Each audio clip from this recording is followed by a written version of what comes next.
Hi everyone, Joshua Hanlon here. Today I'm in Buffalo, New York at the Buffalo Naval Park, and I'm joined by Shane, their Director of Museum Collections. And today we're taking a look at the USS Little Rock. Yeah. So tell us a little bit about kind of the history of this ship, and obviously we're standing on one of the other ships in your collection, so what makes part of this so amazing is there's more than one ship here. Yeah, having a multi-ship museum is absolutely a blessing. Right, but it does create, it brings about a need for resource allotments and things like that other maybe museum ships don't have to deal with. But in terms of what people can see here, there's only a few other museum ships, and those are on the coasts that have multiple vessels that they can see. So yeah, and we're seeing something that's totally different, right, than the USS the Sullivans, and that is the USS Little Rock. She was the last completed and commissioned Cleveland-class cruiser for World War II, and then converted in 1960 to a guided missile system, or a guided missile cruiser. And we are the last one remaining in the world of either the Cleveland-class or the Galveston-class or Providence-class guided missile cruiser of this particular configuration. So what's important about this vessel is that it's the last ship that shows this sort of 1954, 1958, 1960 technology in the world. And it's a Talos missile that we'll see. It's a Talos missile. They carried the Talos missiles, which was part of the first guided missile program, the Bumblebee program, or the 3T program that we'll talk about in a little bit. Yeah. So it's a ship that has a wide variety, a wide history of deterrence, and we'll talk about some of that. So you mentioned it was completed kind of right at the end of World War II. Correct. So what was the sort of design philosophy and the goal with this type of ship compared to maybe like a destroyer like the Sullivans or battleships and other ships of that era? Good question. Well, cruisers, the name a cruiser goes back to the age of sail, and they were meant to be big enough and fast enough with enough guns to bring to bear to be on their own. They would be able to leave a squadron at the time or the fleet, do some damage, wreck some communications, and come back to the fleet on their own, while being able to have the speed to get away and the defense as well, or the attack platform too. So there were 26 completed for World War II, Cleveland-class cruisers, and this came in right at the very end in June of '45. So she actually did not see any action in World War II. By the time of her shakedown cruise and builders cruise, things like that, it was already getting into July and August. So she served from '45 to '49 on goodwill tours. You know, America was the country, right, after World War II. And so she went down to South America, visited different ports down there, went up to the North Atlantic and the Scandinavian countries to tour around there, show the flag, invite the citizens of those countries on board. And then that continued from 1960, after she was converted, to 1976 when she was finally taken out of service. Yeah. Sounds good. Thank you for the overview. We can go on board then.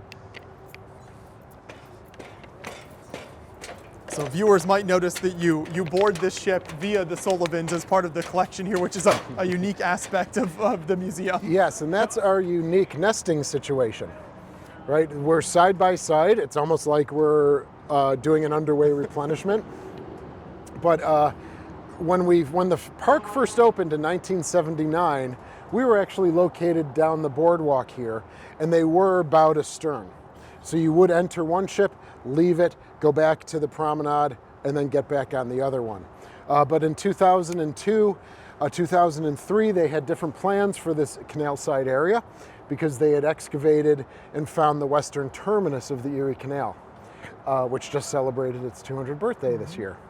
And so they decided to focus on the history of the Erie Canal over here, and then therefore in 2003 they moved us here.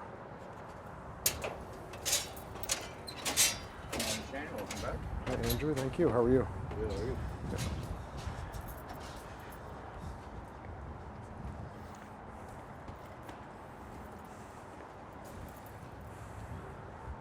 So of course, this is the primary weapons platform on board.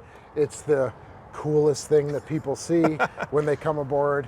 And this is again, that technology from about 1955 onwards. And so the modifications on this are massive, right? From the Cleveland class to the Galveston class cruiser. So in total, there were 6 Clevelands that were taken and converted with guided missiles. 3 were given the Talos missile system like you see here. 3 were given the Terrier system, which was a smaller mid-range system.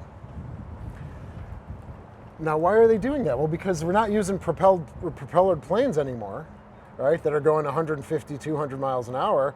Now we're dealing with jets and bombers that are at 100,000 feet in the air and jets that are going 650 miles an hour. So none of the weapons on the Sullivans would have ever done any damage.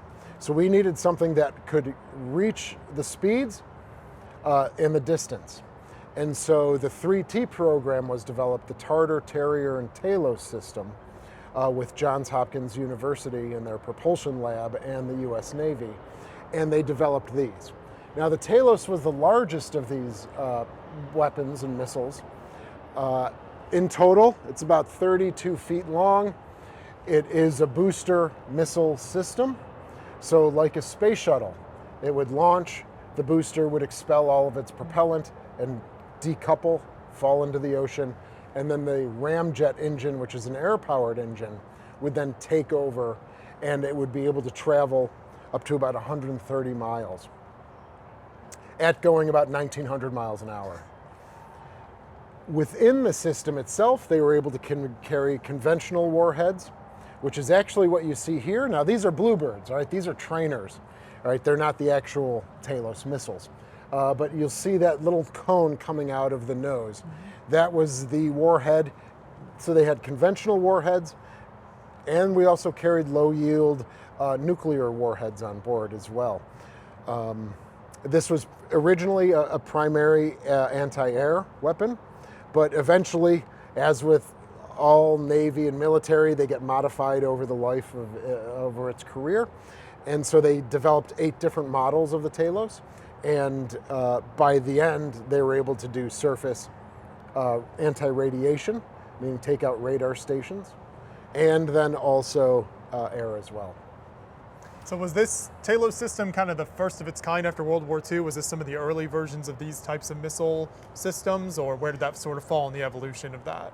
It was. They were the first real successful guidance missile systems. There was, I mean, that's an unbelievable time period for technology, you know, certainly arms races against the Soviet Union. So the V2 is being developed during World War II, right? The Germans are developing the V2. So the Soviet Union kind of goes in, takes some scientists, we come in, we take some scientists, and so now it's a race, for lack of a better term, it's a race. Not only that, you're developing the nuclear programs, the A-bomb and the H-bomb. And are these deterrent weapons? Are they attack weapons? Is it show of force weaponry? Throughout her whole life, for the USS Little Rock, her job was much more subtle. And as we go through, we'll talk about some of that. She never fired a weapon in anger in World War II or the Cold War, and that shows the success of her platform. She didn't need to fire any weapons. A couple of her sister ships did go to Vietnam, and they did fire the Talos against the MiGs or anti-radiation radar stations.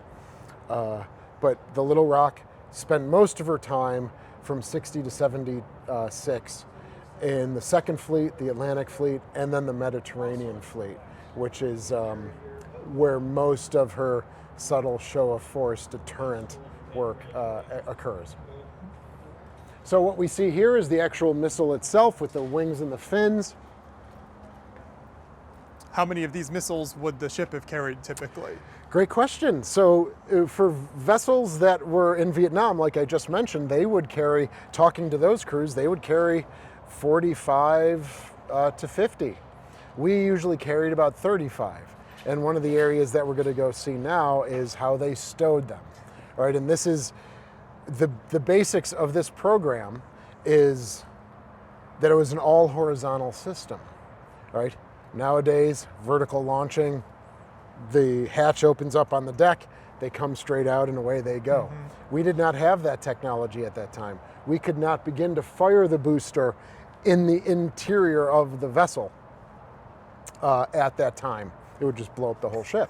So that was not really developed until the mid-70s, and so obsolescence really occurs in the mid-70s. This ship is taken out in 76, as I've mentioned. Her sister ships, the last one goes out in 79. Then you have the Ticonderoga cruiser class being developed in the very early 80s, and the plans even bleeding into the 70s. And then they have the whole ASROC vertical launching system, standard missile system that kind of replaced this system here. But all of this stuff that you see behind you, from the big black dish all the way down through the big drums and that satellite dish, what looks like a satellite dish, was to guide the missile to its target using analog technology. All right, the computers were not computers, they were consoles. They could do one calculation and then you had to forward it on to another console that did another calculation.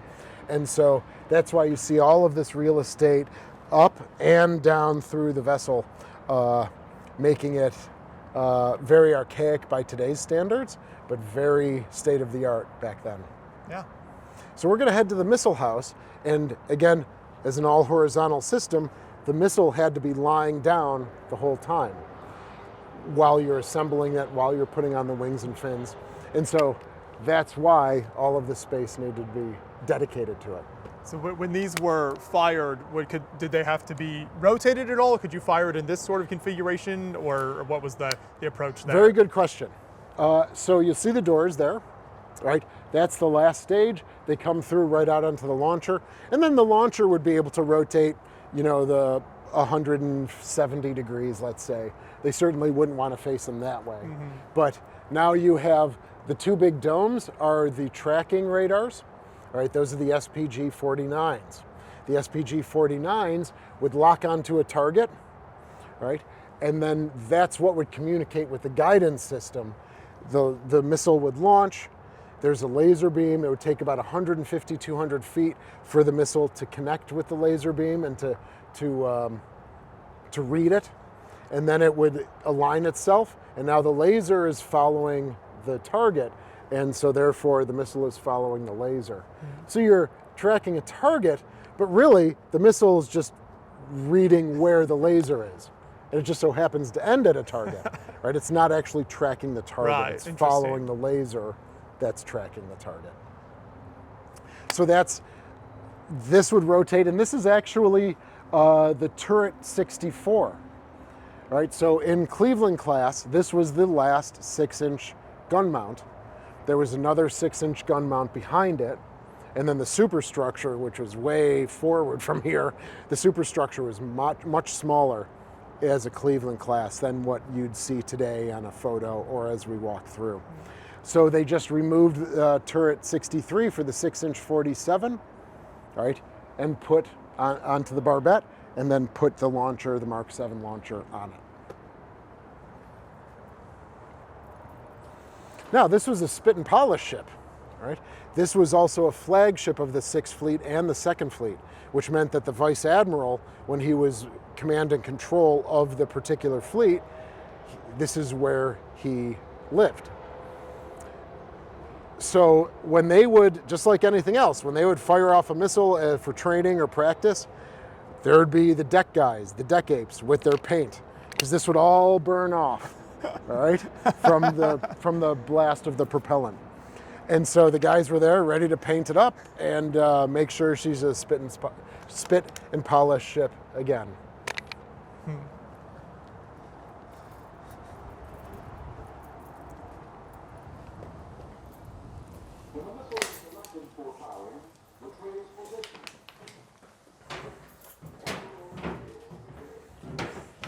So what we'll do is this missile house is broken into 3 components.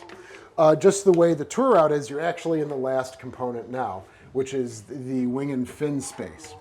So unlike a vertical launching system where the missile comes out of the deck and the wings and the fins just unfold, here they had to be manually put on. So you can see the wings and the fins in the stowage racks there. I also secured a bunch of those from the museum in South Bend, Indiana. He had about 20 of them. And so there'd be guys standing on this platform here. The missile, as you can see, is on the launcher rail above them, right? It would come from this space, and then they would manually lock in the wings and the fins. Yeah, it's such an interesting, like you said, time with technology. I mean, you've obviously got some big advancements here, but then thinking about like manually adding those fins and that element of it and how much labor was still involved. Yes, there were so many guys dedicated to fire control on board the Little Rock. Now you might need, if you're doing a 24-hour shift, of course, right? You might need 20, 25. Here they had 300, 400. Mm-hmm.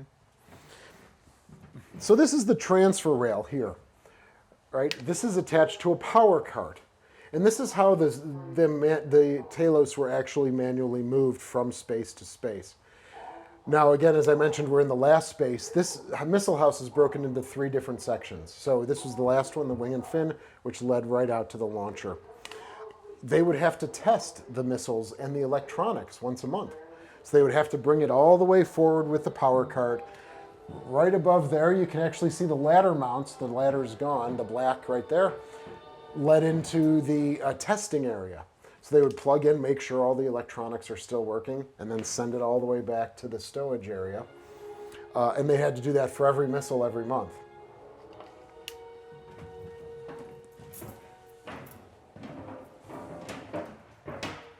For the ships that did use these kind of during the Vietnam War and those conflicts, how effective were the Talos missiles typically considered? I believe that they were very successful. All right, the Oklahoma City and the Galveston fired them against MiGs, and again the anti-radiation, the radar stations, to try and take out radar stations of the enemy. They were, I think the Oklahoma City shot down 4 MiGs with them. So good successful rate. When they were first constructed, it was 1 plane per 1 missile. That's not very efficient in terms of loading. As you can see, what it would have to go through just to be put onto the launcher. So that's why then they added the low-yield nuclear weapon, which would be able to detonate and potentially take out a whole squadron of planes with 1 missile. Mm-hmm. Right? So this is now an actual Talos missile, demilled, of course, but so it's not the bluebirds like you see out there. But this was the assembly. So this is where they would take the booster and they would mate it with the missile. Now again, kind of wonky, they had an overhead crane. Right, with the guys stationed right here. So once the missile and the booster was mated, he would come pick it up with the crane, and he would bring it into the trays here, the assembly trays. This would have to be manually rotated up to the launcher rail. So, and it's not a curve, it's not a circle. You'd think that they would just build something that was a big circle. No, right? They would put it, say, into this assembly tray. This would raise up. This assembly tray would have to be slid over. Then this one goes down. Then the top one with the missile slides over. So it's a big square. And then you do it again, and then it would connect with the boots and the shoes to the launcher, go into the missile house at 12 feet a second, then out to the launcher. Wow, yeah, the logistics of that. Yeah, completely. What was the fire rate? Do you know, like, if they'd actively been trying to fire these off? So if they're at general quarters, you would have 2 on the launcher, 2 ready to go in the wing and fin space. Then you can have 4 on each side ready to go to the launcher rail. So that was a very quick thing. You were able to track up to 6 targets per side. Mm-hmm. So the starboard side and the port side, they would each be able to be tracking 6 targets. But they had to then be consecutively fired. It couldn't just be one fire, all 6 targets. They track 1, if you hit it, now track 2 comes up, then you hit it, then track 3 comes up. So it's one after the other, as Yes. opposed to all at once. So they would have 3 to 4 sitting here ready to go into the wing and fin. That would probably be about a 45-second interval to get the communications between the tracking and the guidance system using a large computer that's, the size of this room, not really, but, a really large early computer to compute and bring the guidance and the tracking system together. If you did not have a missile at all, this whole process that I'm showing you now would be about a 9 to 11 minute process, which is an eternity in wartime.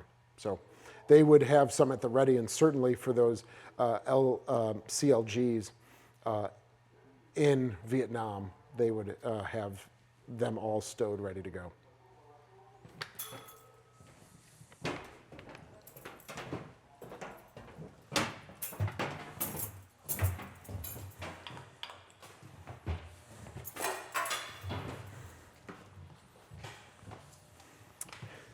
So Joshua, now we are in what I like to call the Amazon Fulfillment Center, right? And it always gets a laugh, I like that. This was the stowage for the missiles themselves.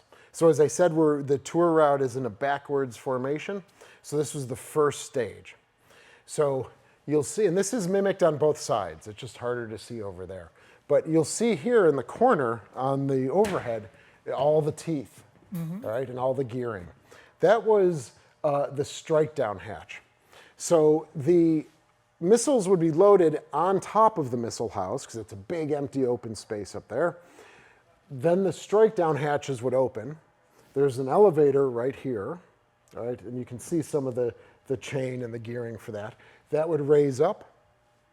Then, not only did we have one overhead crane, we had 2 overhead cranes. And so you'll see the large crane over there, which would go the whole beam of the space. It would come, pick it up, and then put it in its stowage area here. And they did them separately. They weren't mated together. They just didn't trust the technology of keeping them together. So you could have 4 to 5 missiles and boosters stacked up in this space. And then if you had overflow, you can keep them in the assembly trays that we just saw. And you said they were mated together up in that section? Correct. Okay. So the overhead crane would pick one up, put it in the transfer rail, bring the booster, put it in the transfer rail. The power cart would be manually moved forward and then mated, and then into the launcher, then into the wing and fin, and then out to the launcher rail, the launcher itself. So this was not a lot of guys who served aboard, unless you were in the fire control division, would have been in this space, right? This was a space that was guarded by Marines, and there's a lot of those spaces on board the Little Rock that were classified or for certain eyes only. And so this would have been one of those spaces that would have been secured at all times. And so we'll get an old salt who comes aboard, who served aboard 4 years, said, well, I've never been in here before. Wow. Yeah, in the 4 years that I was on board, they never were here.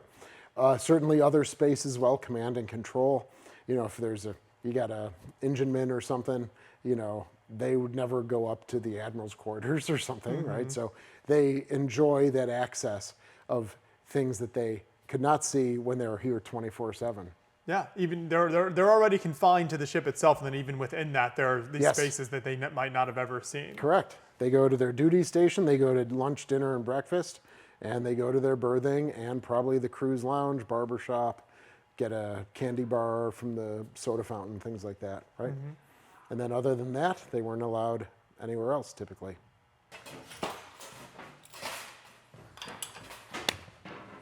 So when you head out, just continue to head aft, back towards the missiles.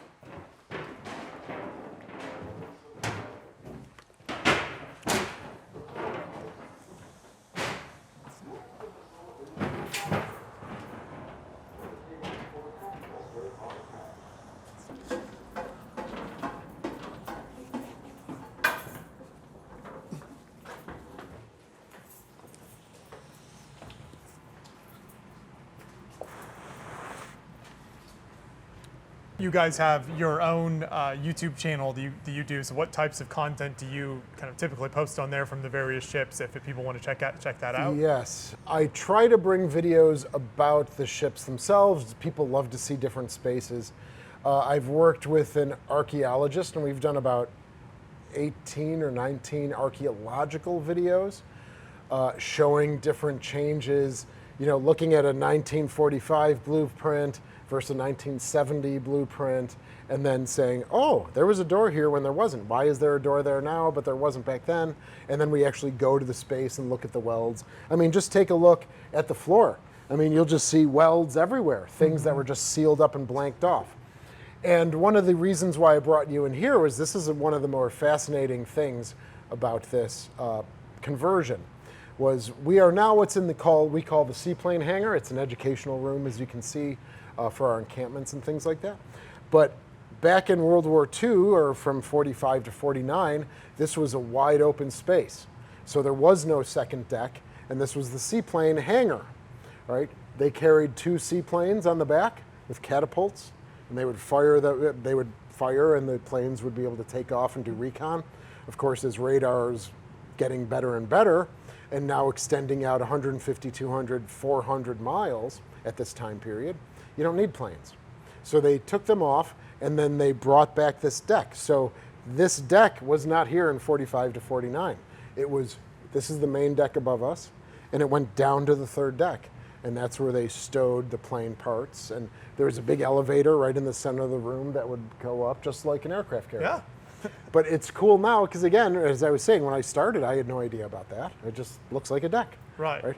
But they added it in 1960, or the 57 to 60 conversion. So when it was added, then what was the space used for? When this deck was added? So this was a berthing space. Okay. So you could fit about 100, 110 guys in here.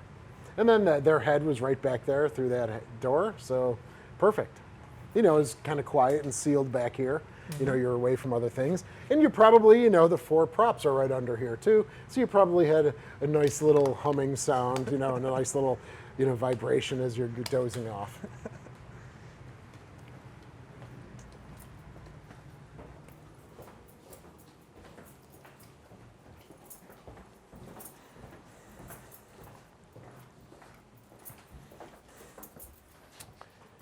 So this is the 2nd deck.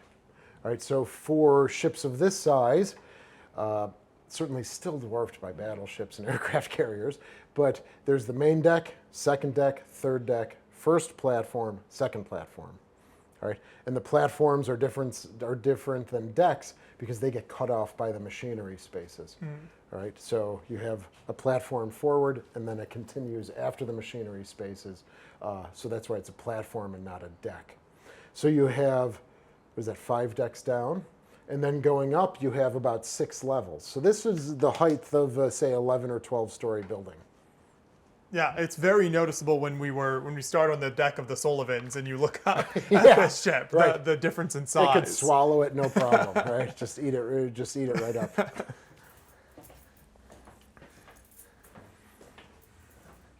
So we have some things here from the ship itself, some uniforms out, some different programs, things like that. These were ceremonial Talos missiles. Again, having the Vice Admiral on board, he would have a lot of dignitaries on board, which I'll cover in a little bit. And so they would have the side buoys out, they'd have the flags out, bringing the dignitaries on board, and then they would also show these polished up chrome Talos missiles, again, to show the show of force. Mm-hmm. This knot board is very interesting here. It is, isn't it? So this was our first ship superintendent, Marvin Curry, who served aboard the Little Rock for 4 years. So these were some of the knots that he made on board. And then he was from Western New York, a Native American from Western New York, and he was a chief warrant officer on board. So he was enlisted, but he went beyond a master chief and became a chief warrant officer. And then when we got the ship, he was a natural to become our first ship superintendent because he spent so much time on it. Yeah.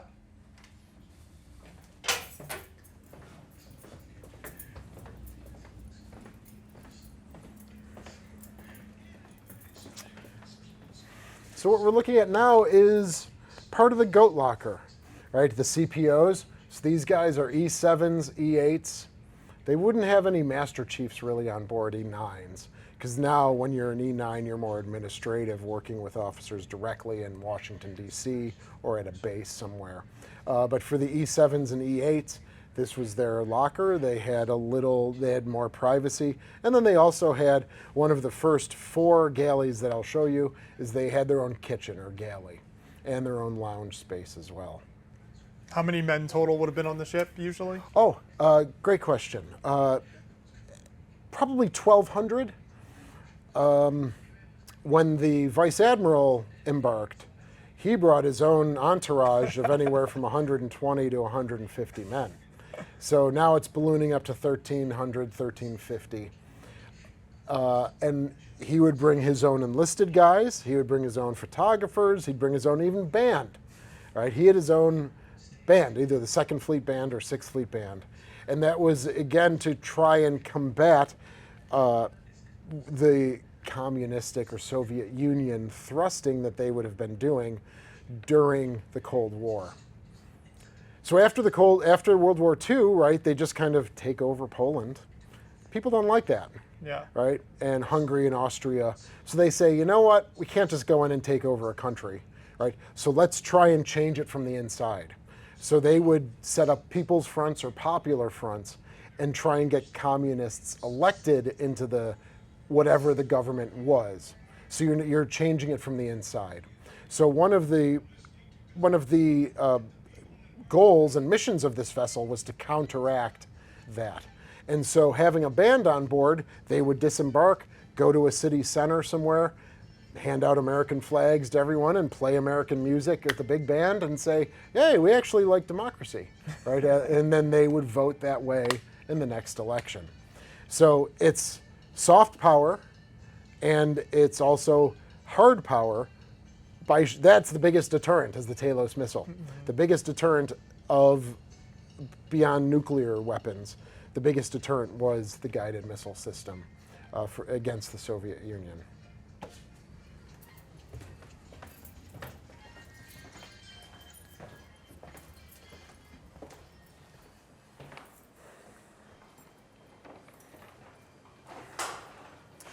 So this was the CPO lounge.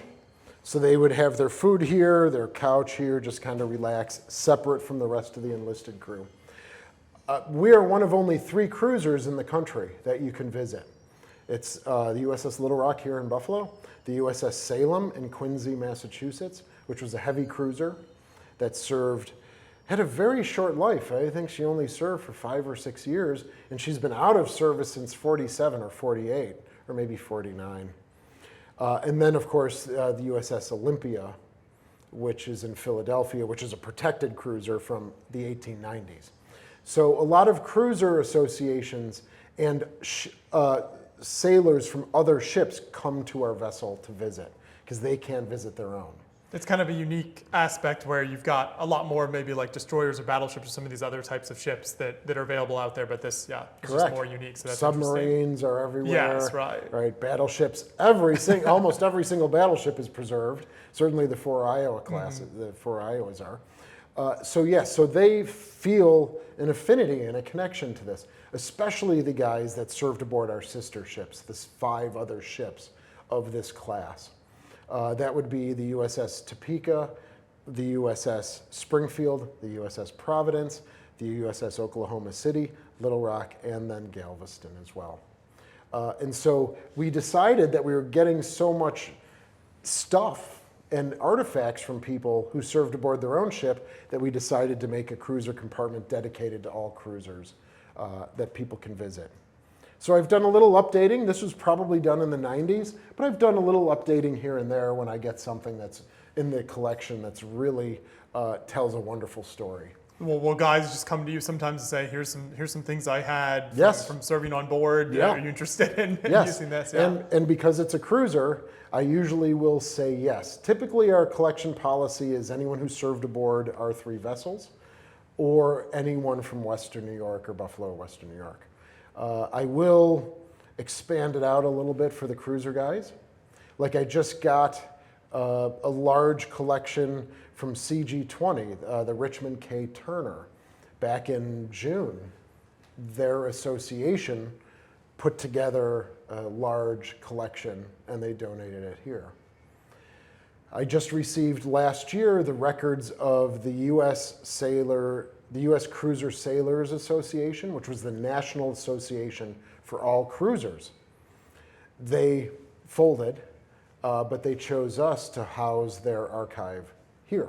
So I'm very proud of that. In the library and archive world, if there's an institution that closes and you're chosen to house their records, that's a really nice feather in your cap. And so I worked with them as they closed, and now we have their records of the actual Cruiser Sailors Association, the national association. So yeah, we're getting things all the time.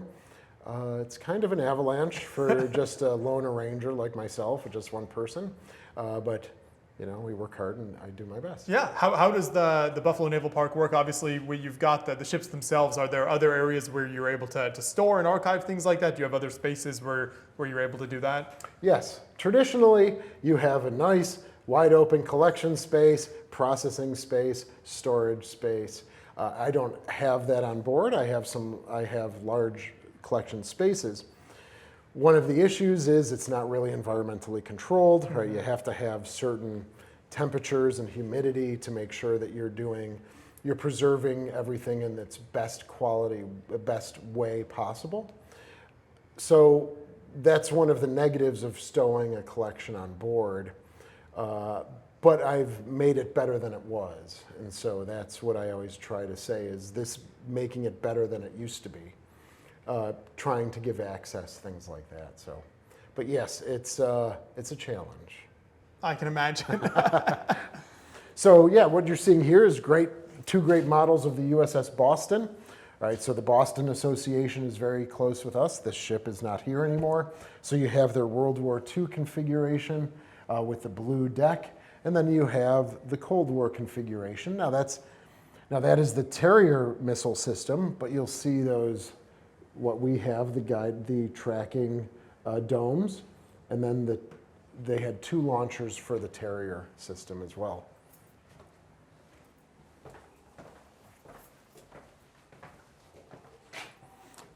So here you'll see the galley for the CPOs, the Chief Petty Officers. They had their own galley, cooking their own food.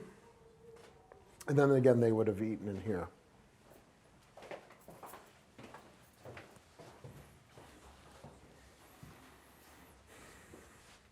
So this is one of the spaces that I dedicated to the sister ships. Everything used to be crowded right there in the cruiser compartment.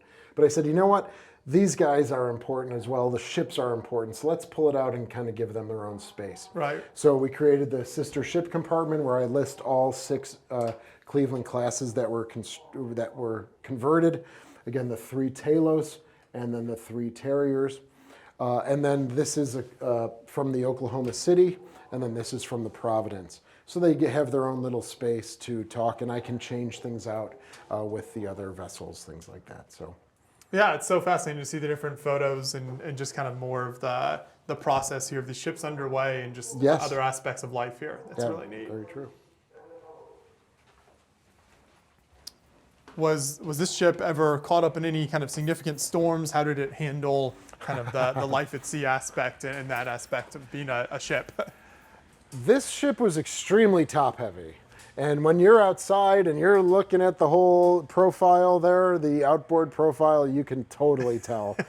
So even in very calm, maybe 15-degree lists, 10-degree lists, I mean, guys are being thrown all over the place. Wow. So when I talked to corpsmen, guys that were like the nurses on board, they would say we were stitching heads all the time, shins, arms, elbows, fingers broken, things like that, because yeah, very top heavy. There are a few photos in our collection where she's going, 25, 30 degrees either way. And that was just kind of the bane of all of these CLGs, was that they were just over heavy. Mm-hmm. So this is the mess deck. So CPOs, E7s, E8s, eat in there. This is for the Seamans all the way up to about E6, or E5, I should say. So they would have their own galley, which we'll see. They would eat here. And then for the E6s, which are the first class petty officers, they did have their own eating space right there. Because now what they're doing is they're being pulled out for duty, for supervisory duty. So they wanted to separate them from the rest of the enlisted crew. So that's why they would kind of give them their own space. So even though they were still getting food from the same galley, they were able to eat. Kind of that separation. Yeah, that separation there as well. So is this configuration pretty much how it would have been, or has this changed a lot? It's changed a lot, yes. And even talking to old salts like this guy here, Lance, he would visit some spaces and say, well, this doesn't look the way it was. Because, yeah, not only are you changing it, but over time, guys who served in the 60s, she went through a major internal refit in 1970-71 in Boston. And so guys that served post that might recognize things, or guys that served pre that ship's modification and ship's maintenance period might not recognize something at all. So that's a guy from 67 who comes in and says, this isn't the mess deck I remembered, but guys from 74 or 75 would. So it's gone through many modifications during that time. But it's always the same, right? You get about a half an hour to eat. They would have breakfast, lunch, dinner, and mid-rats, which is midnight rations for guys working the midnight to 4 or 4 to 8 a.m. shift. And so about 5,200 meals were served aboard a day through that time period. And then there'd always be snacks and pastries and sandwiches and coffee that they would be able to have here if they wanted to take a quick break or their duty station's over and they're hungry, but they've already eaten lunch, dinner, or breakfast.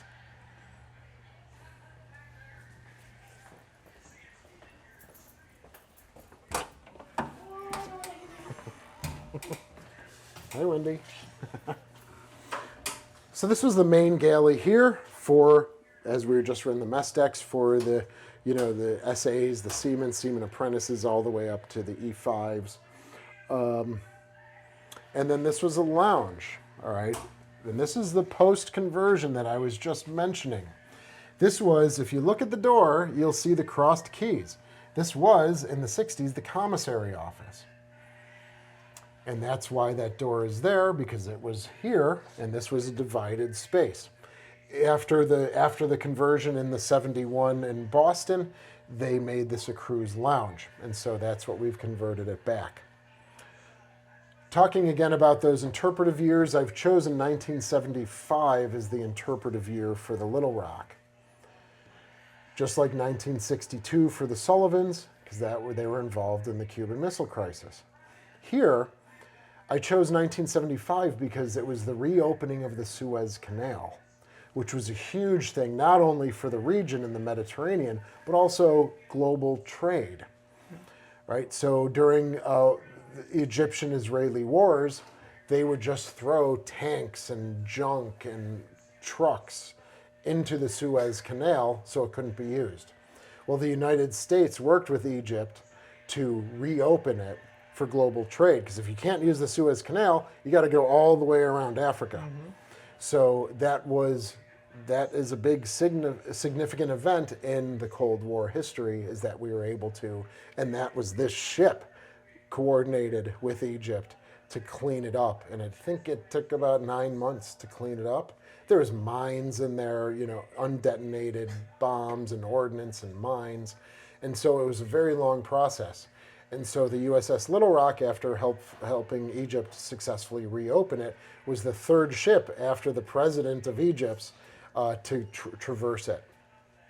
And then it reopened to global trade again, which was part of the job and the mission of a Navy is to protect global commerce and trade. And that's what makes it a maritime country as opposed to, a more conventional landlocked country. That's really neat. Yeah, it's so interesting to hear about all the different roles that a ship like this played. I mean, you typically think of it as just, okay, it has these missiles that'll go out and attack a target, but there were so many other uses. Yes, absolutely true. And that's why there's a lot of nuance with the Little Rock. and all of our vessels, because again, none of them really fired weapons. The Sullivans did, but the Croker, as we'll see, she wasn't sinking any Russian vessels, but she was tracking them, right? So subtle, intelligence warfare and work.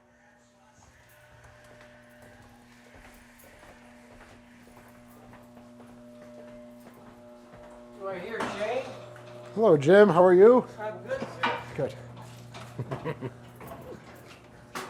Are you able to find a lot of photographs and things of each of these ships in the collection? Is it easy to find kind of source material like that as you're looking around? It is, and I think it's been helpful having me work here because now the crew has someone to work with that they know if they donate their material to, that it will be cataloged and stowed appropriately. That's not to take away, but we really hadn't had a curator here, someone with my training, in about 25 years. So when they hired me, then I worked with the guys like Jim on the ladder right there, right? So what we do is we're having a working party right now. And so you might see old salts walking around. They might bring their spouses or family members, but they are doing some cleaning. So they're here for a week doing some cleaning and beautification of the ship that they once served aboard. So building that connection with the old salts, not only from our vessels, but other cruisers, other destroyers, and then building the larger community as well. Coordinating, well, what does your ship do during this time? What did our ship do during this time? And so it all is about educating the public and bringing more information to the public. Yeah, absolutely. This was one of the another ship's store, all right? Yeah.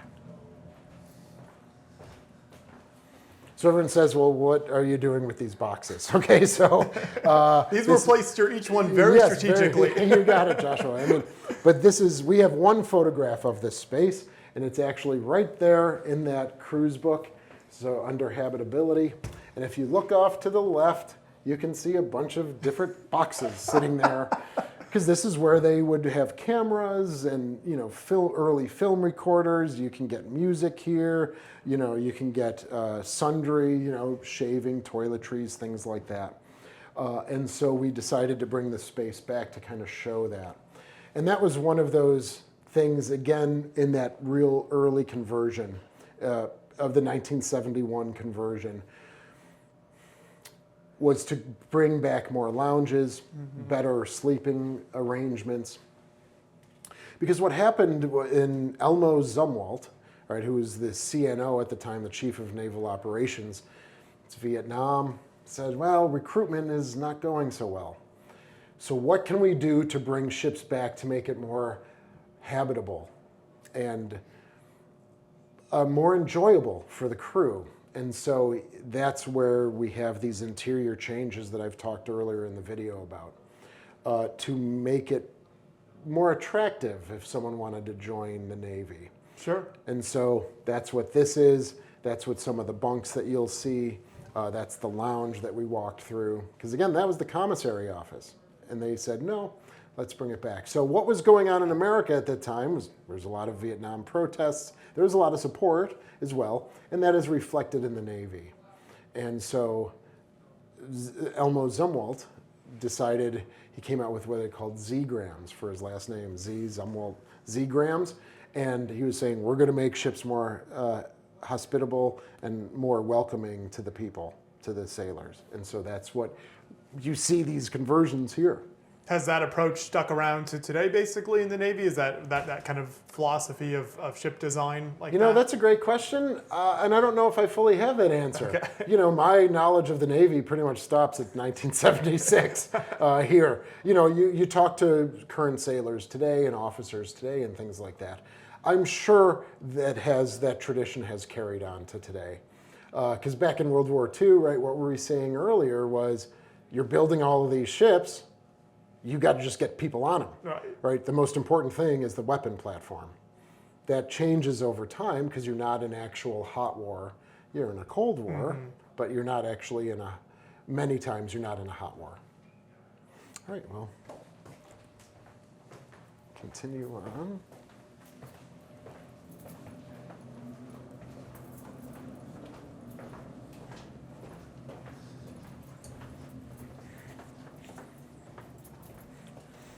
So we're now, Joshua, in a passageway called Broadway.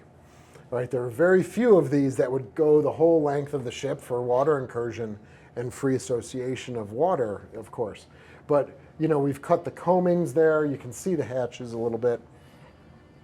But this went a good majority of the length of the vessel.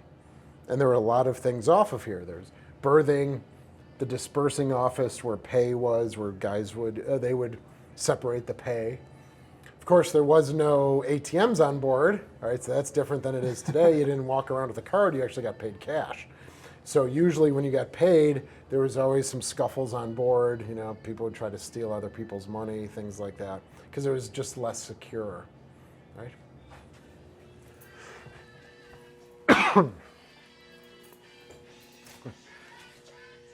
So again, with the Z-grams and Elmo Zumwalt, this is what the guys used to sleep in. Pipe racks, right? You put a little mattress on it, and there you go. They developed then the coffin locker, right? So instead of having a foot locker, all of your material and all of your personal effects were stowed underneath your mattress, and the mattresses were a little bit thicker, and a little more privacy was given. So again, this is one of those things to help with recruitment. So this is one of those changes that you can see from the 1971, 1972 roughly conversion in Boston. It certainly looks much more comfortable. Yes, than this, right? I mean, the canvas, right, is, if there's a lot of weird things that happened in berthing spaces in World War II. So having an actual compartment underneath you prevented, liquid from leaking down and things like that. So.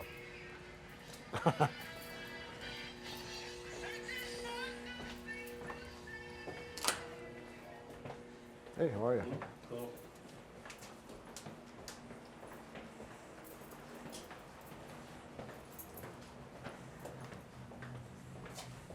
So continuing through Broadway, we end up in the officers' wardroom. So now this is where the officers would eat. All right, they had full service, full china. They had their own cooks, their own galley again. So now we're seeing galley number 3, which we'll see in a minute. They had to pay for their food, though. Unlike the enlisted guys, officers had to contribute back to the ship, so they would pay for their food. Of course, they were making more money, and officers went to college. Either they went to the U.S. Navy Academy, or they went to a college of their own choice and joined the ROTC program and became a reserve naval officer reservist. They did have their own lounge here as well. We built this false bulkhead here just for security purposes, but it would have just been an open space, just continuing into, the lounge with the wardroom. I love the models that you have throughout the ship. We saw some earlier, and then the sailing ship models here look fantastic. Yeah, thank you. They would have had a little bit of everything here.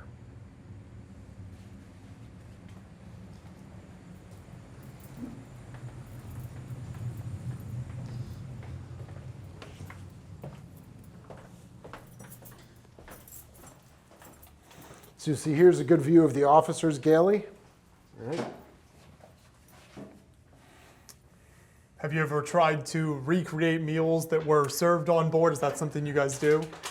We do. We have reenactors that come, and for encampments, all right, so about 23 times a year, 23 Saturdays a year, we have Boy Scouts and Girl Scouts that spend the night on board.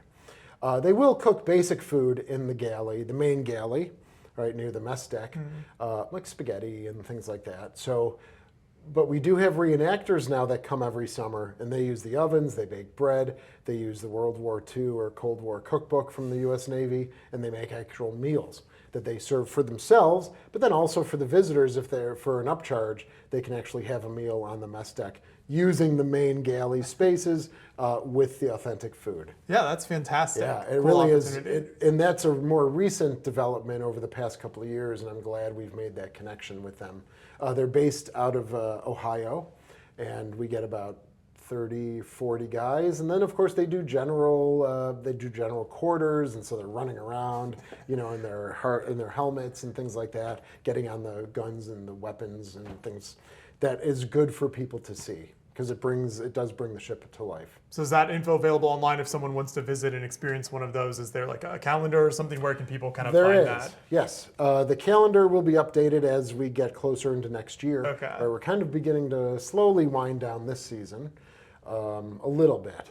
But next season it will ramp up again, and we do have a lot of events on board. Perfect.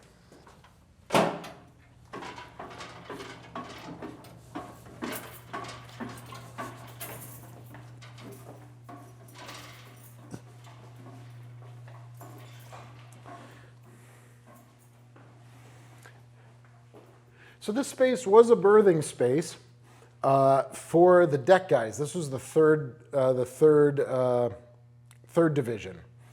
All right, so first division are the deck apes. That's what we call them. But they're cleaning the decks, the main deck. Right, so it's broken into three. First division does the forward. Second division does the middle.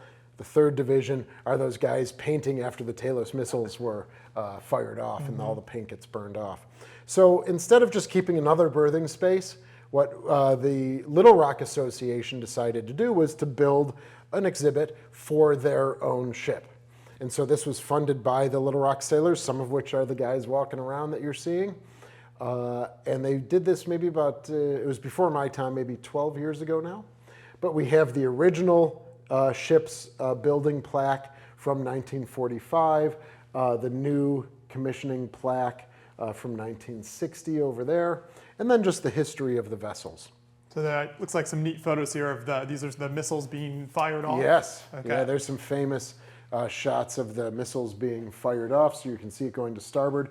And you can see the SPG-49s are also facing in that direction. So the domes are facing that way. This was a really cool radar, the SPS number 2 or SPS 2. This was only on 2 vessels in all of the U.S. Navy, the Little Rock and the USS Northampton. But it was 27 tons, and so it was so heavy that they removed it and put on a better technologically more advanced one that's smaller. But here's a missile firing off the fantail there. So again, right, they would get to the Mediterranean. Now you're working with NATO. And we're going to fire a few, just so the Russians can get them on their radar. Like, oh, what's that? Right? So again, deterrence, show of force, and surface projection. You want to be able to project that you can land a force on land if needed. And so they did a lot of exercises of hitting beachheads and things like that. And then, of course, the Talos would be able to guide that, give that overarching protection while the guys are landing on beachheads or in city centers, things like that. So you're projecting that you can land a force successfully, and you're deterring them by having them just catch the tail end on their own Soviet Union radar of what is that's flying across at 1,900 miles an hour. It's also really neat how this ship being larger gives you all these kind of museum spaces compared to like a submarine or even the Sullivans and things that just doesn't have the space. Correct. So you're able to do a lot more of these types of exhibits while also exploring the ship. You're absolutely right. And it's something that a lot of the visitors enjoy. I will say there is a segment of visitors that say every space should be original. Right, and I sometimes struggle with that too. We do have older exhibits on board that maybe were made in 1986, right, that haven't been changed or updated. What do I do with that? Do I update it and keep it, or do I convert it back to its original space? So it's always the thing with museum ships, and I try to use like historic homes as as a guidepost. We are a historic home that just happens to float. So if you go visit, Lincoln's family home in Springfield, Illinois, or something like that, they set out a certain standard of how they exhibit the home. Mm-hmm. So do we try to do that, and how much money is it going to cost for all 3 vessels to do that? Revenue between each, budgeting between each ship, things like that. So again, it's a balancing act, and so there's so much people can see, but then if they were to compare it to another vessel like the Slater or the Cod, the submarine in Cleveland, that's what they have, you're getting a different vibe. Sure. Because you're seeing much more, and all those resources go into one ship or one boat, where we have to divide them. So there's countless positives, and there's a few negatives to that as well. Yeah, it's always that balance that I'm sure you're trying to strike all the time. Yes, the things that keep me up at night. One of the very cool things about this is Ray Mabus here. Ray Mabus served aboard 1970 to 1972. He was lieutenant. Oh, and by the way, he just goes on to become the governor of Mississippi, ambassador to Saudi Arabia, and then eventually the 75th Secretary of the Navy. Wow. So it's very rare to have a person of this stature, cabinet level stature, right? So even though he was the governor of Mississippi, he was a Democrat. And oh, by the way, who's another Southern Democrat at the same time is Bill Clinton. So they become very tight. And so he becomes the ambassador to Saudi Arabia under Bill Clinton, and then now is just entrenched in the Democratic Party, and then under President Obama serves both terms as Secretary of the Navy. So he comes aboard with his family, his wife and his 3 daughters, once every 3 years he'll come back. But the stories that he can tell are just astounding, not just from his time on board, but then there's little windows that he can open, as the Secretary of the Navy. Mm-hmm. One of the more moving things also when he comes aboard is, we'll pipe him on board. We get a couple side boys, either the docents or things like that, and we'll pipe him aboard. When you do, it's captain arriving or admiral arriving. When the Secretary of the Navy comes aboard, you say Navy arriving. And when he disembarks, you say Navy departing. So, because that's the highest person in the Navy, right? So it's been an honor to get to know him. His stateroom is not his stateroom anymore. It's been converted, as we were just talking about, into an exhibit space. So he'll always say, Shane, are you ever going to convert my space back to my stateroom? And I say, Mr. Secretary, so it's a balancing act with that as well, sure. Right? Yeah, that's so interesting, though. Do you try to, how many of the men, obviously we had lots and lots of men who served on board this ship, so how many of their stories are you able to kind of track down or follow on to kind of what they did afterwards? Sure. Whenever a sailor comes on board, if I'm available, and that means if I'm here, right? I have a weekend as well, and that means some guys come aboard when I'm not here. Sure. But when I'm here, I drop everything, and I will give them a quick tour, especially for their family. Some guys have not been back since they served. I left in '69 and I haven't been back since. So I'll take them right to their own spaces as much as they can remember. Their family, I talk about the space. They'll talk about the space and they'll fill in some things as well. So I usually have a notebook with me or a little pocket recorder, and I'm keeping those stories that then I can tell to future generations. One of the things, maybe academically, that I think about is at some point our vessels will not have visitors that actually served aboard. And so that changes maybe how you present the ships, right? Because no one will remember what it was like to be aboard. So you try to use that as a benchmark to say, well, what do I need to capture from each person now before they go away? Is that something you do with your YouTube channel, with like the video aspect at all, of kind of capturing on video, where you mentioned audio recordings and things? Is that something, and then you hope to maybe use that on the ship at some point in the future? Yes, at some point on the ship, yes. So we do have, I do have an audio files of people that I can actually record. Most guys, it's just notes that I'm taking as we're talking. But no, I don't really upload oral histories on YouTube. Okay. It's interesting, they don't get many views. No, I think that's it's understandable. It doesn't. I think it's harder for people to maybe connect with just like an oral history versus seeing like a physical ship or an object or something. Yeah. But incorporating those when someone is on site, that's invaluable, and that's what they do. And the most recent one was right before I went on my vacation. Some guy said, "Do you ever hear about the Trieste trots before?" And I said, "No." And that's a story for a more mature audience, potentially. But they were having a Steel Beach picnic, right? So that's what they would call it if they had a cookout outside, Steel Beach, like on the fantail. And there's, the barbecue going and things. So they also had potato salad where the mayonnaise turned. And so there was a lot of sick guys on board, gastronomically, intestinally challenged. And so they called it the Trieste trots, like trotting to the bathroom, right? And that's never a story I've heard before, but that's something as a fun story I can incorporate, right? 800 sailors got sick and had, problems and had to run to the heads. So that's a very recent example of the stories I can tell. Mm-hmm.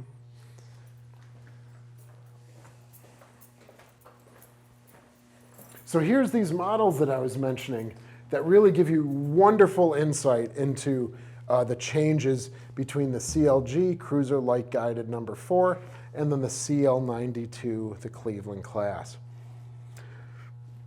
Of course, the Talos missiles are one of the most dramatic, but you can see how large the superstructure grew from the Cleveland to now. There's just so much more stuff when you look at it. That's absolutely right. That's absolutely very true. Now the smokestacks are the same, all right, and then they just converted and changed it around there. We're now a flagship, so you need the flag spaces. So that's why we have 2 sets of windows, and when you go outside, you'll see that.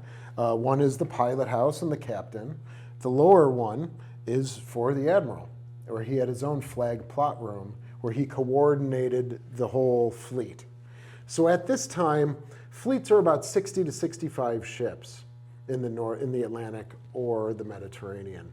And so he's coordinating the whole fleet from this ship, while the captain then manages this ship specifically. Yeah, that's a huge operation. I mean, you think about that many ships and then just the total number of people on board each of those. And the logistics, which is why he would bring 120, 150 men with him. Mm-hmm. The logistics of managing that. He had his, as I mentioned prior, the weather, his own enlisted guys, but he had weathermen as well, like measuring the weather just for the admiral.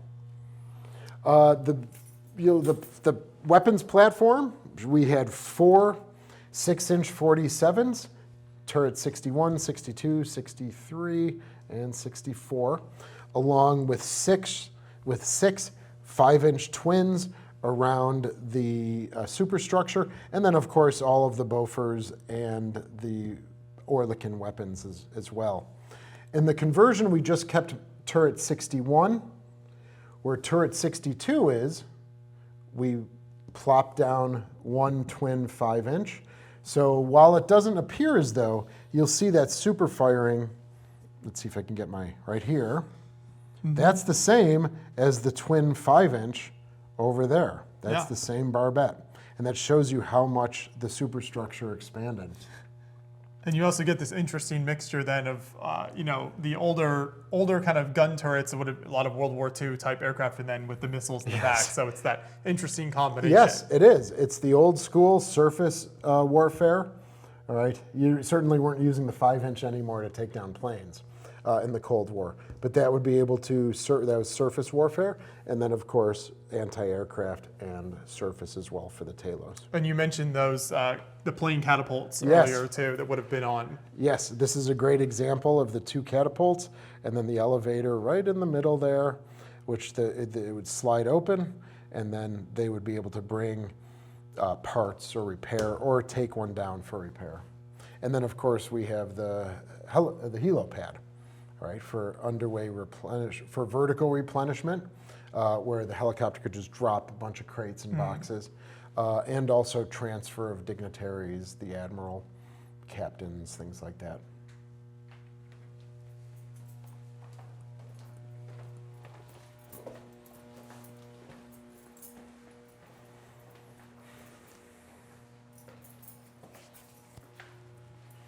So this was the Mardette space, and they carried, all ships at this time carried a complement of Marines, from cruisers, battleships, aircraft carriers, as a forward advance unit, right, to hit a beachhead and advance, and ship security as well. So this ship carried about 35 to 45 Marines.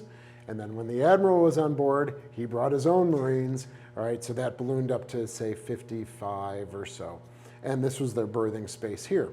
Again, do we want to show another berthing space, or the Marines that served aboard, and guys just in the Marine Corps in general, built this as an exhibit space to the Marine Corps? You've mentioned now the admiral kind of bringing his own men and people aboard. Was there ever any kind of conflict when he would bring all those people on board between them and the men that were already on board? Is there records of that at all, or how was that kind of relationship? Yeah, I haven't heard that, okay, but I wouldn't be surprised, right? You would think. Yeah.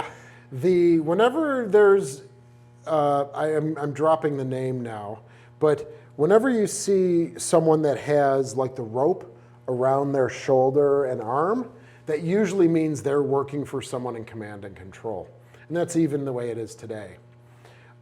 So if you're working for the admiral, it was a certain color. If you're working for the captain of this ship, it was a certain color. So I'm sure there was some friendly competition, let's say, going on board.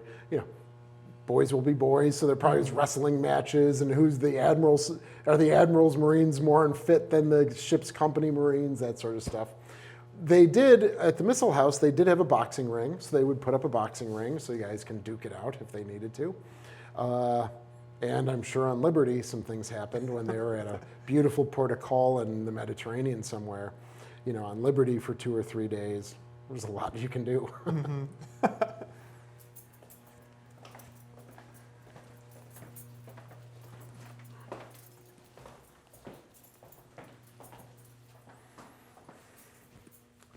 So now we're moving into the sick bay area.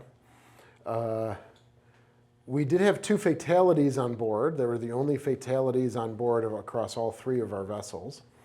But they were human error as opposed to during wartime or conflict. The USS Liberty incident is a pretty famous incident that the USS Little Rock was a flagship at the time.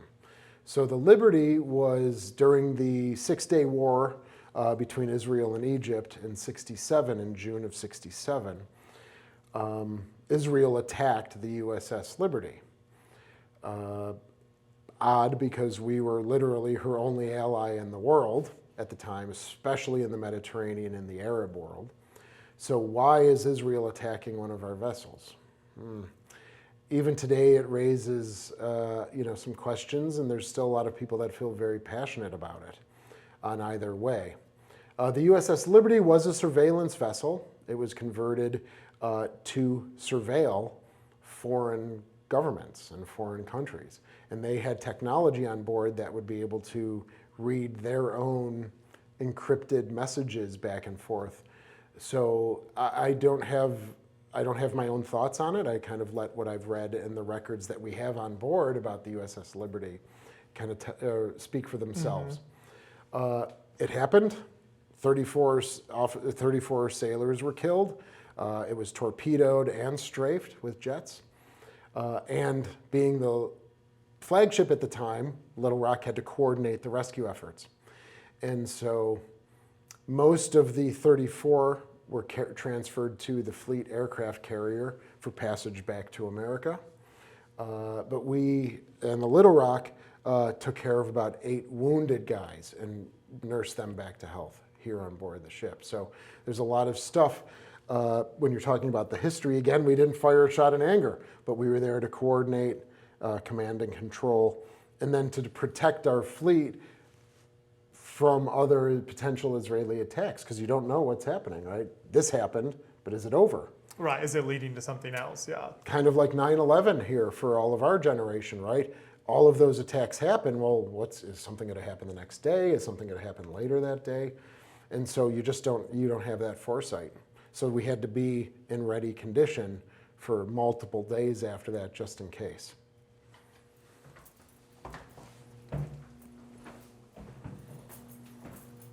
So an operator's room, the convalescing room, we had our own x-ray space. How much do you try to do with sort of mannequins and recreating spaces like that throughout the ship, and what is the logistics of getting that set up? Yeah, all of the mannequins that you're seeing were put on, in 1987. They were taken from a department store here that closed in Buffalo at the time. What I do now is I have like torso mannequins, like they don't have a head, but they have a torso so you can put a uniform on it or something like that. But yeah, all of the mannequins are pretty old. And then where my office is on the tour route. So I'll be sitting at my computer and I'll see out of the corner of my eye people walk by my office, and then they're like, is that guy real or not? And then I'll do something funny, like I'll jump or something like that, or I'll turn my head slowly, and they're like, oh. So I say, as countless times throughout the season, I'm a real live dummy. I have definitely more than once touring museum ships been startled by like a mannequin. You turn the corner and all of a sudden you think it's a person. It's a person, but it's still a mannequin, or vice versa. Yep. So the dental department.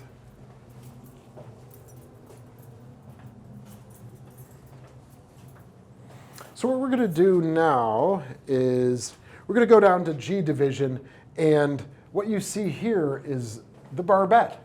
We just rounded the corner by the dental. This is the barbette for the 6-inch, which was converted into the 5-inch, right? On the models that we talked about, they just took off the 6-inch, threw on the twin 5-inch.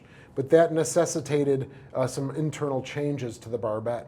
And actually, the barbette does not continue to the second deck because they needed that space for officers' staterooms and things.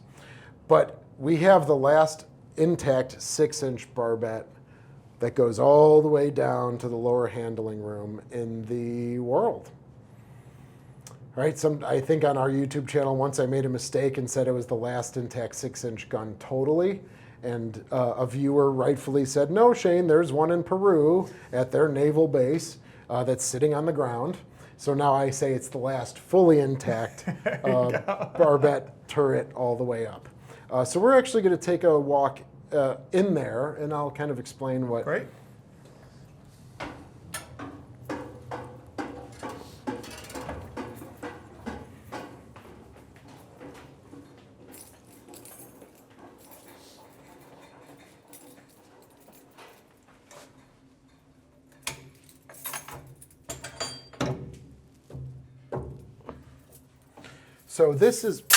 So this is what you're seeing here is the full barbette. All right, we are actually on this space here. We are on the first platform. Unfortunately, we can't go up. We can see the turret from the main deck. You can walk into the back, into the command and control areas here. And maybe we could go down here to the handling room if you'd like to see that. But we'll be here, so there's plenty of other areas that we just can't get to just due to hydraulic fluid everywhere, and it's just not that safe right now. But we're going to be entering into here. So you'll see that there's the barbette, and this was an armed barbette. It was about 5-6 inches thick up here, and as it goes down into the interior, it does get a little thinner and thinner. But the interior barbette always remained 5 inches all the way up, right? And that was carrying the hoists, right? So there's a triple barrel, there's 3 hoists here, all connected, and then they come up here, and then they would load them into the breech. Gotcha. What was the armor on the ship in general, the ship's hull? What was the armor thickness typically? Yeah, the hull was typically about 1.5 inches. The armor belt brought it up to about 4.5, 5 inches for the armor belt itself. The third deck is an armored deck, so lessons learned from the USS Arizona. All right, a bomb drops, doon, doon, doon, doon, doon, doon, doon, all the way through into the magazine by boom. So all of the ships of this size, cruisers, battleships, aircraft carriers, had an armored deck, so that hopefully the bomb would explode when it hit the armored deck and not come down into the, the projectile and powder spaces.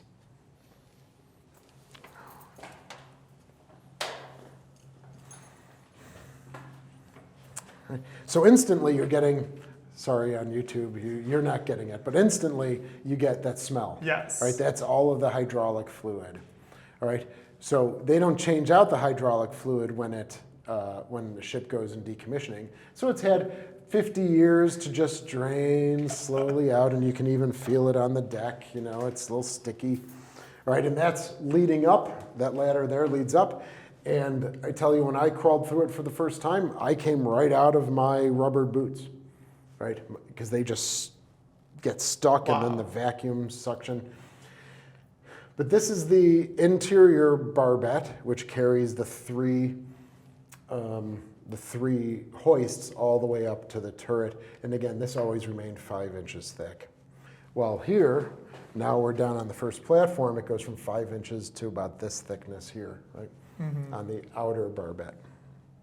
All right, so the best way to come down is you have this, you also have this, and then I always just grab this black rubber hose, all right?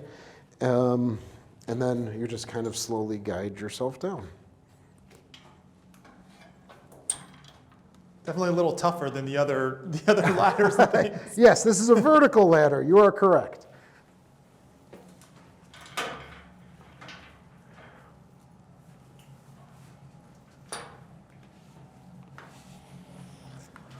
So now we are on the second platform, all right, of the USS Little Rock. You really can't go full height anywhere down below. It's the holds and the void areas and things like that. So we are now 4 decks down from the main deck. Main, second deck, third deck, first platform, second platform. 5. My math, I'm a little foggy. But this is the area where, when we were walking through the Sullivans, we see the upper handling room. And this would be the handling room for the one remaining 6-inch gun in the world, intact all the way up, all the way down from the turret. And so this also, as well, rotated with the turret. And you can see it was a 3-barreled turret, so the 3 hoists here. And around, I'll come around. So this was an ingenious way of keeping watertight control. This is a small powder room here where they would keep the powder.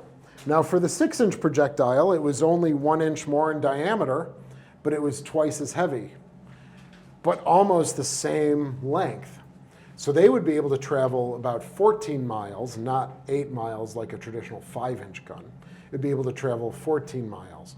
And this was again for surface warfare, land, or threats on the sea as well. So the powder here would be stored here. They would have this door closed. Right? Maybe. There we go. All right? And this is like a lazy Susan, or almost like a dumbwaiter. You would open it up, you take the powder out, you pass it to you, Joshua, and you would put it into the hoist. Right? And then you would close it up. The guy who's in there would put another one in there. There's a little bell. All right, it's pass powder, standby, secure. All right, so that would notify the people if they're ready to go or to hold. All right, we're done with the powder. We don't need any more. Hold it, and then they'd be able to come out. That was a very small space. They also had a very small projectile space as well. Most of the projectiles in this turret were stowed above. They had about 900 above on a deck on the third deck.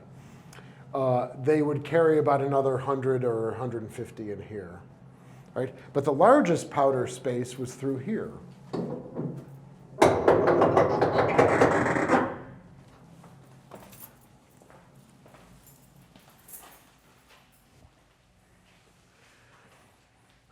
So here they would be able to stow about 1,000 powder canisters, the 30, 35-pound Wow. powder canisters.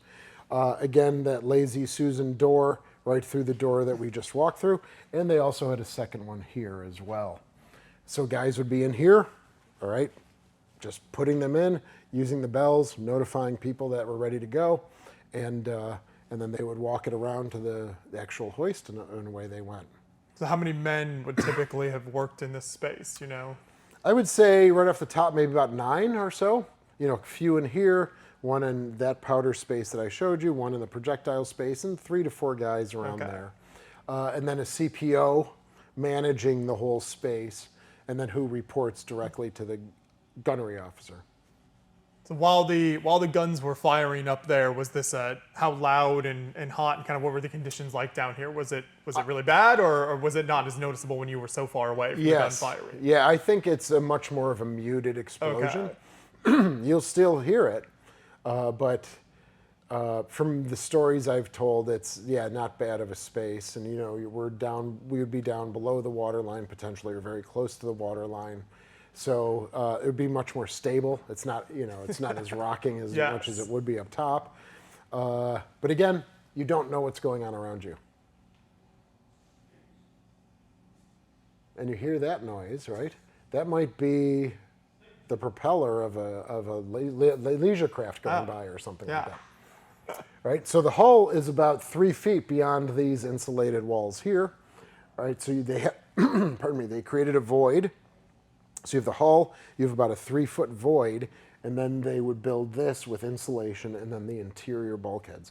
So as you can see, it's beginning to taper towards the front, right? And then once you get into the front, I mean, the space is just this wide, right? Just enough for a human being, which is odd when you think of all 610 feet just coming together in a space where you have to stand like this in, right? Up near the very close peak tanks. Now this was a space, this is kind of an archaeological thing. In World War II, and in her original configuration, this space was divided right here with a bulkhead. This was for turrets, this was the powder for turret 61. This was the powder for turret 62, which was right here. Then they converted it in, again, the Cold War to a 5-inch.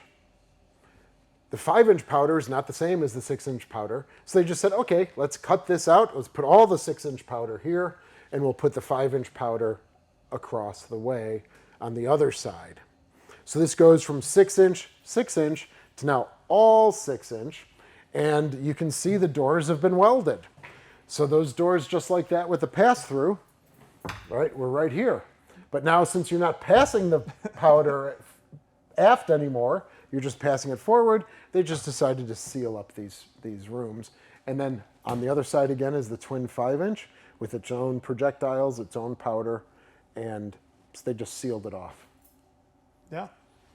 Is the goal to kind of always have as many sealed, secure compartments as possible? So would that have been sort of a safety idea of, if we can close that up, yes, it just helps with overall security? Yes, absolutely. For watertight, water control. There's a door there and a door there, and yeah, you would not want, if you have a door that's unused, you just take it out and seal it. Absolutely.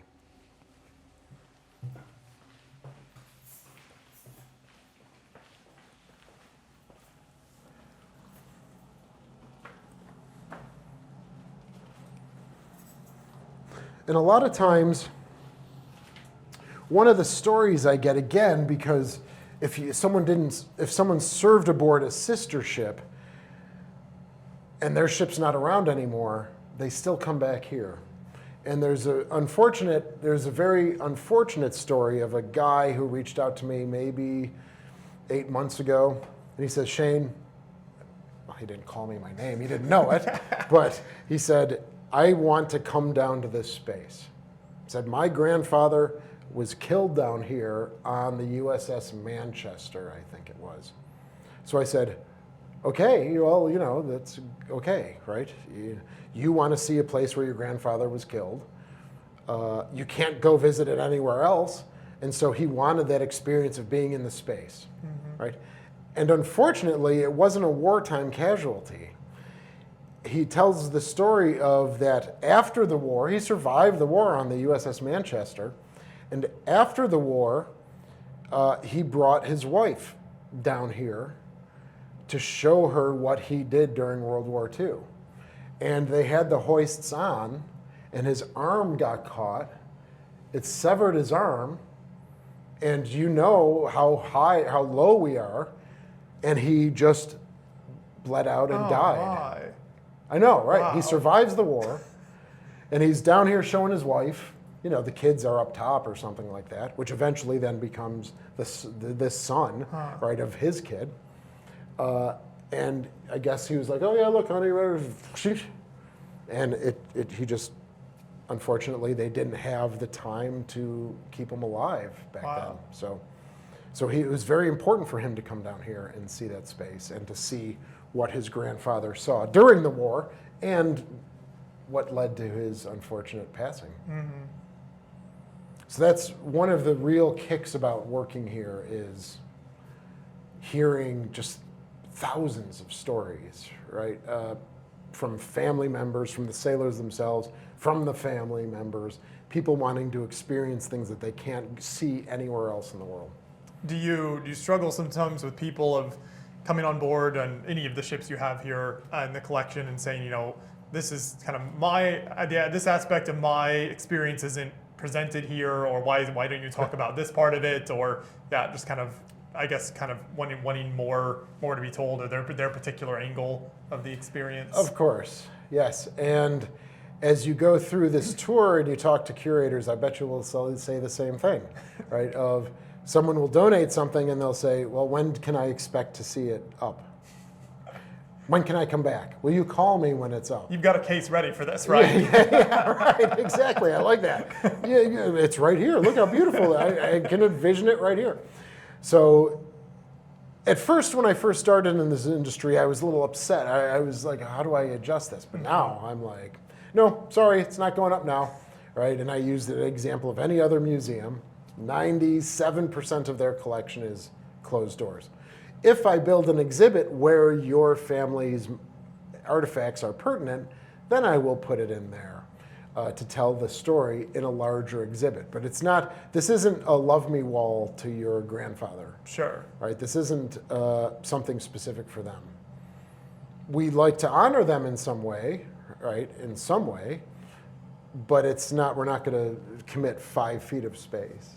Right? So it just gets easier to tell that story as you get experience with it. That makes sense. You know, and I'm so sorry. No. But now it's like, no, sorry, no. If you want to keep it, totally fine with us, you know, so I'll give them that option. Keep it as a family heirloom. If you don't want it in stowage here, keep it. And then maybe your kids can come to me in 10 years and see if there's any changes. But yes, happens all the time. Yeah, things are definitely sticking here today. Yes, yeah, that's right. So we can begin to head back up. Perfect.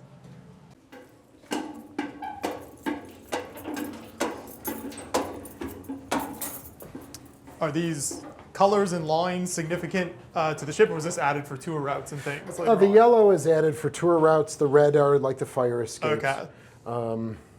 Yeah, wayfinding is another challenge here. How to address it. I've tried to address it multiple times, and every year there's just people who get lost, right? It's just the way it is.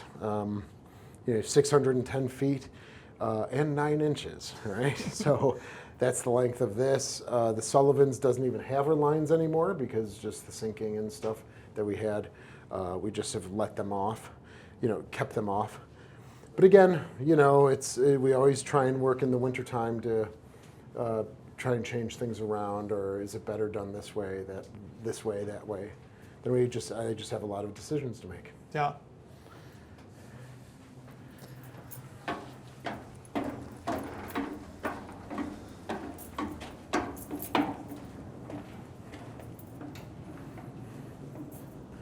Okay, so just real quick, whatever you guys want to do, if you want to put this on. But this was Secretary of Navy Ray Mabus's stateroom. So on one side, I have very passionate Polish people, because this is a Polish exhibit to honor Poland during World War II, which was devastated, and they had their home army, and eventually came back and worked with Britain and America to conquer the Axis forces. They are very passionate about their story. So this was constructed. Then I have a very passionate Secretary of the Navy who says, you know, bring back my stateroom. So it's kind of the delicate balance. Maybe there's another place that we can put Secretary Ray Mabus's materials, things like that. So, but I don't want to tempt fate with the Polish. How did you decide to tell the Polish story here as opposed to any of the other kind of countries involved with World War II? Or Well, they decided, and that's a great question, because for most of the exhibits that we have on board were done by other people, right? We didn't have the staff. This was done in 1985, I think 86. So when everyone's still relatively young. And Buffalo has the second highest or second largest Polish population in America after Chicago. So a lot of people from Poland settled here after the war, and this was a perfect spot for them to tell their story. And just with the trials and tribulations they went through, the Warsaw Uprising, doing their own to fight against tyranny and totalitarianism. And it is an important story to tell. So they did this on their own. They converted it. So this was 1985. I was 12 years old at the time or something, right? And no one knew it was really Ray Mabus's until he started coming back. And so we do have a little sign for him there with his photo as he looked in 1970 to 72. So we do honor that in terms of a sign, but it would be, his stateroom was probably here, all right, 2 bunks. You know, he bunked with a guy who went to Yale Law School, was his bunkmate or his statemate. So that means we cut some of the Polish story out, you know, which is a little distressing. right, yeah.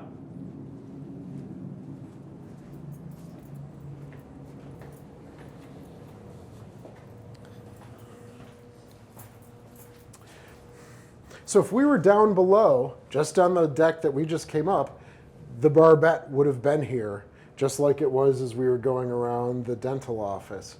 But they cut it out here on the second deck to make more officer space.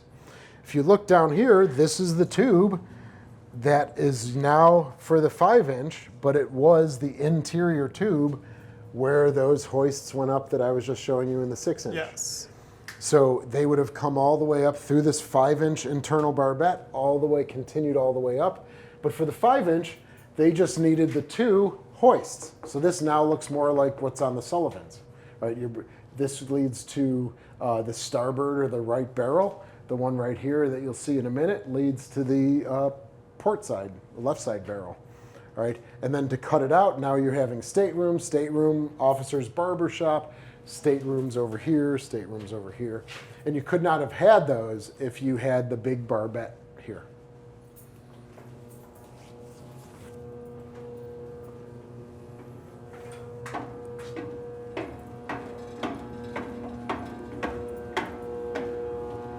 All right. Just ask that you shut the door there when you can. Watch your step. Oh.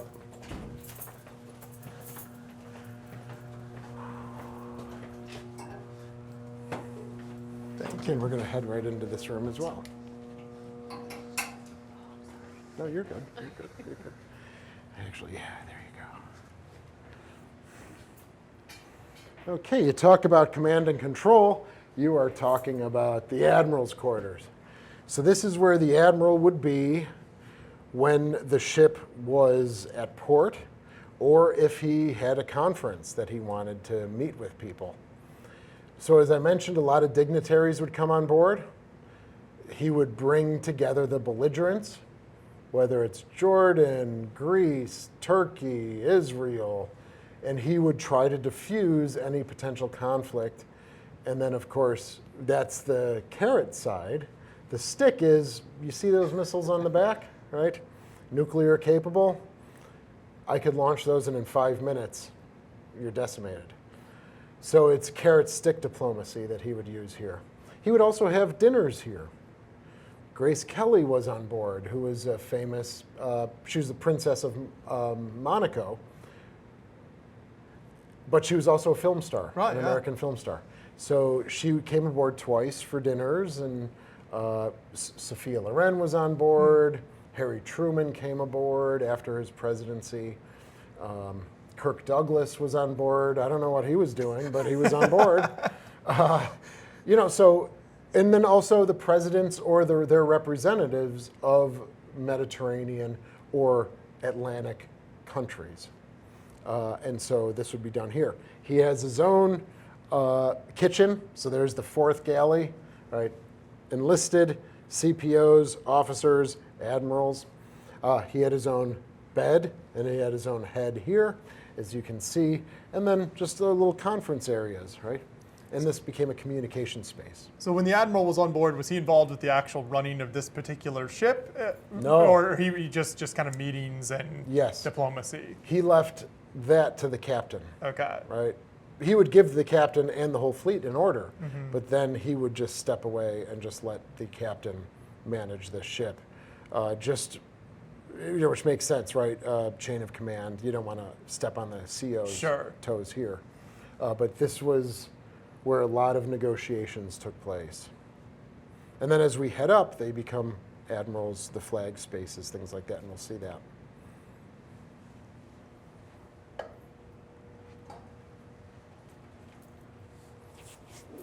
All right, so this is a smattering of some of the admirals that were on board, and that's for the 6th Fleet is Commander 6th Fleet. All right, so Com 6th Fleet. We only had 2 pictures. This is obviously, as you can imagine, was a pretty secretive classified space. So we had this photograph, all right, and that's this corner over here that I tried to mimic the big koi fish, but that's as best as I found online. It's a lot bigger. And then there is a conference going on here. And at this time, this table is actually cutting across like this. But we felt when we got a new table that this was a better layout for it, just in terms of our needs. Yeah. All right, we're gonna head up.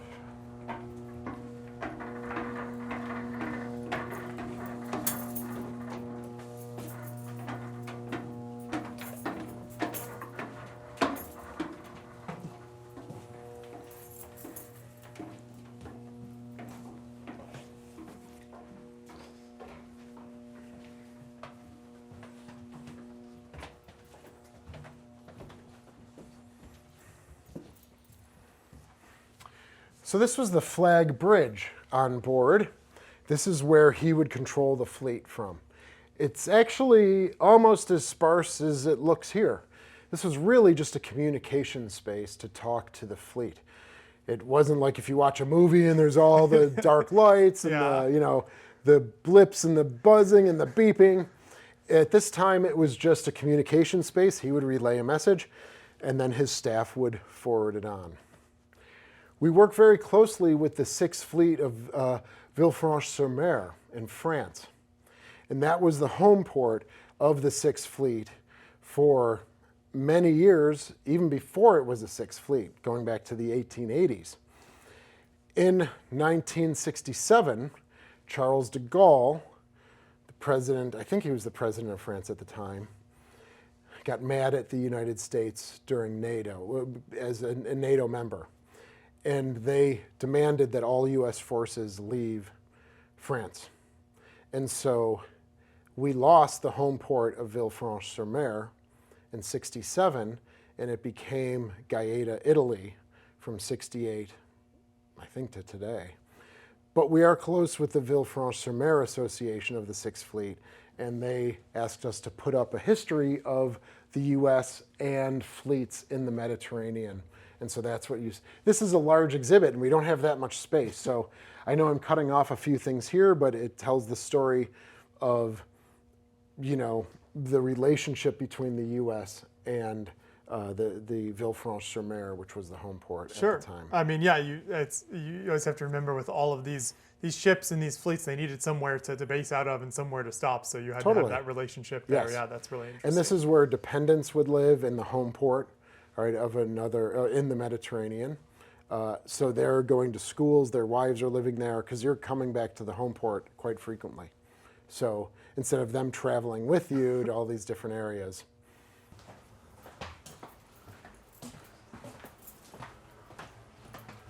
Joshua, this is the Admiral's chair. If you want to have a seat, Fantastic, absolutely. have a look out over your domain. Very comfy. Yeah, Great good. views here.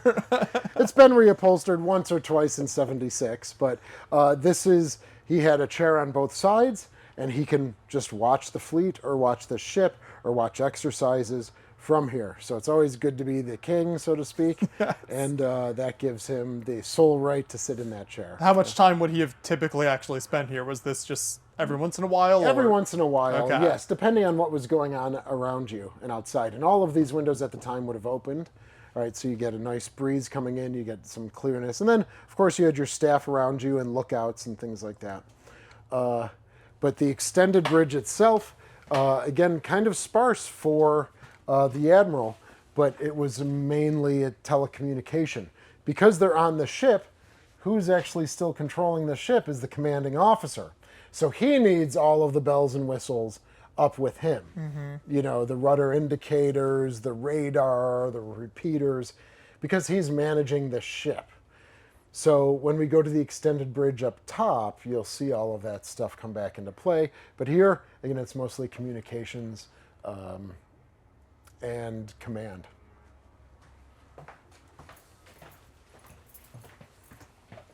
Did the Admiral move between ships very much, or this was really his base here? Yes, he did move.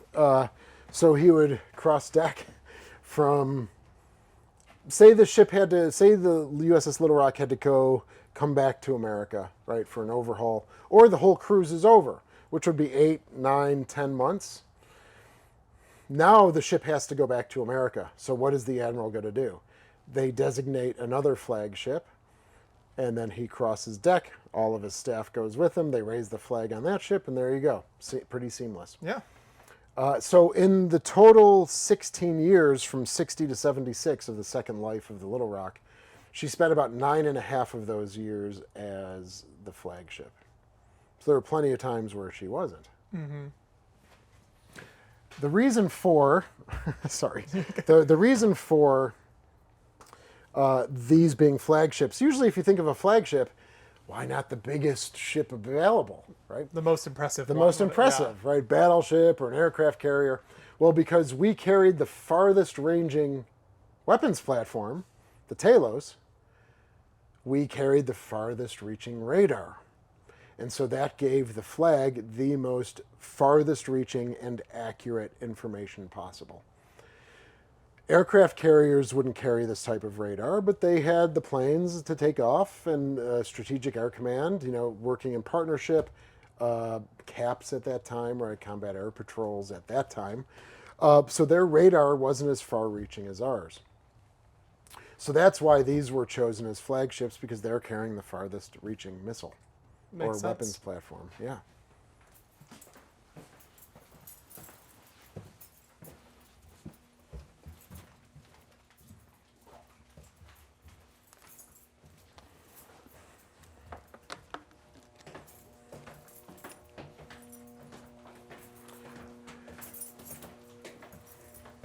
So this unassuming room is the flag's sea captain. So when the ship was at sea, this is where the Admiral would be stationed. Right down below was again for conferences only with large groups, working with belligerents, and when they were in port. This space behind you here was a space called the Atomic Strike Room. If they needed to launch a nuclear weapon, what the Navy decided was to take that away from the command and control spaces. You don't want to crowd that space. So they had a dedicated space if they needed to put an atomic or nuclear strike package together. And then he would be coordinating from this secured space with the rest of the fleet. So if we had to put a couple the low-yield nuclear ordnances, packages on the Talos, he would be in here coordinating with other vessels. Are other vessels going to fire their nuclear weapons? Right? Are they not? Where are they going to be stationed in case of that imminent attack after we launch one, right? Or the counteroffensive. All right, so it was secured. They had a lock that you had to get into. This was a station for the Marine, right? So in most of the time, obviously, the nuclear threat, they weren't ready to launch a nuclear weapon necessarily. So was this always manned, or what was this room used for? It was just empty. Just okay. Most of the time. They didn't even need to keep men in there because they had other offices elsewhere. So to my knowledge, this space was never used. Okay. Right? Maybe he met with people in there, the Admiral. You know, when I look through cruise books, you know, I try to find anything that can identify that space in the background of photographs. It's just very difficult to do. And talking to guys on board, they say, I don't remember, right? If that was, so to my knowledge, it was available, but thankfully it was never used. Mm-hmm.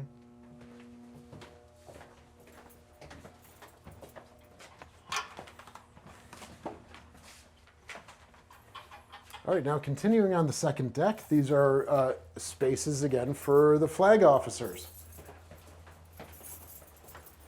All right, these would have been offices going all the way back with 4 or 5 desks in them. Same over on this side, 4 or 5 desks. Up top up here was the weather or the aerographer's office. He had offices right there. So what they tried to do was to isolate the flag staff in the superstructure. Ship's company guys were down below. All right, so that's why you had to have a big superstructure, because now you got to cram all these guys in places.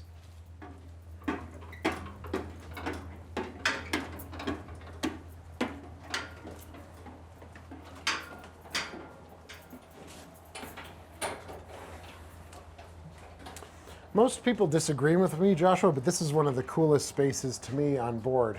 Right? This is, if you don't do anything to a space, after 55 years, this is what it will look like. And so I get a lot of upset people saying, why are we showing this? Why are we showing this? Well, to me, it shows that shows the need for their support, buying a ticket, or making a donation, right? Because now we can then help convert this space back and preserve it rightly.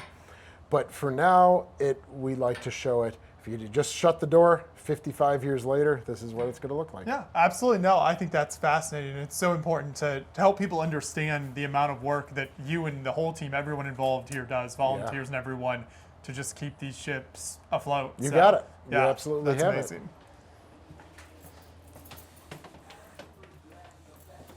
it. Now, it's hard to imagine here, but we're heading on the O3 level to the pilot house. But again, this was spaces dedicated to the Admiral.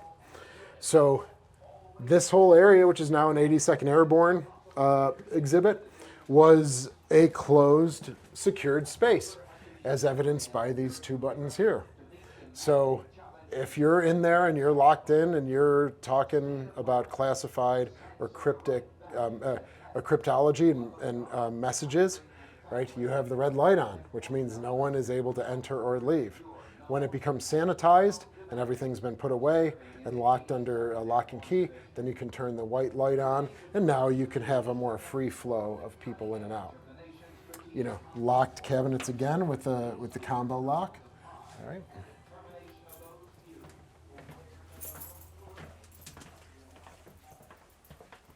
Flag plans office.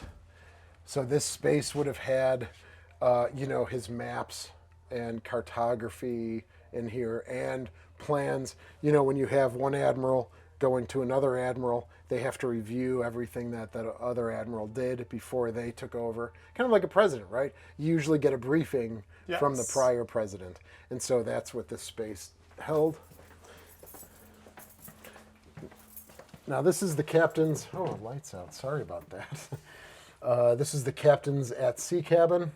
All right, so he has an import cabin and an at-sea cabin that's right next to the pilot house. In case there's an emergency, they just call to him and he's here in 3 seconds. And then this was the pilot house for the ship. So the ship's wheel, which was changed in, I think, 1971 during that conversion in Boston. So we have the original ship's wheel down below, and this was the converted one. Everything that you need to manage the ship. You have you've got the CPOs here. You've got navigation, you've got radar repeaters, rudder indicators, engine order telegraphs that you want to go, bring down to the engine rooms of how fast you want to go. So these are just sending the orders down to the engine room, and then they actually control it down there. Yes. Okay. Yeah. So you have this one. So we oddly enough we had two different ones. I have to review that though, right? Maybe this was a replacement. Or maybe this was the replay. This is the more traditional one if you watch the movie Titanic, then bring, bring, right? But this is a potentially more modern one. And so you would set it up here, you'd ring a bell, which would go down and ring the bell in the engine room. They'd say, oh, a new order's coming in. They would repeat it, all right? They would ring their own bell, which would then ring up here. Gotcha. And I keep banging into, they have a lookout station up top on the 04 level, all right? And so you're navigating here, you can hear right from the top of what people are seeing. And then just above us is that Admirals chair deck we were on, or? No, that was down below. That's down, okay, yeah. sorry. No, it's very, yeah, you get it. Seeing this for the first time, right. It's overwhelming, right? I have the, I'm here every day, so I assume things that people, that I assume things about, but no, if people are here for the first time, this is massive. I'm losing track of which direction we're moving in. Yes, so we came up and forward. Gotcha. So the flag bridge where the chair is, this is the extended bridge for the captain. So down below, but it was where you sat in the Admiral's chair, and now we're up here. And this is where you'll see all that stuff outside, because down below, it's pretty sparse. So yeah, let's take a look through.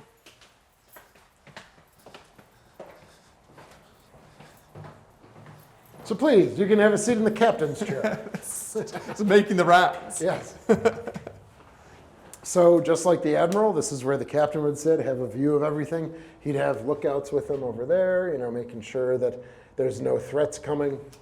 Right. And then as we extend around, now you're getting into radar repeaters, rudder angle indicators, communication boxes, things like that. So to make sure that he is managing the ship very in a proper way. Right? The ship did go through a few collisions, which I find interesting. They did cut right across the beam of a Greek destroyer, and so they almost severed it in half. Wow. And it destroyed part of the bow, which, if you remind me in our next video on the Croaker, I can show you the repair from that broken bow. I think it was the USS Independence, an aircraft carrier. We were steaming side by side, and the captain of the Little Rock swears that he said, "I'm going to pull in front of you and cross you."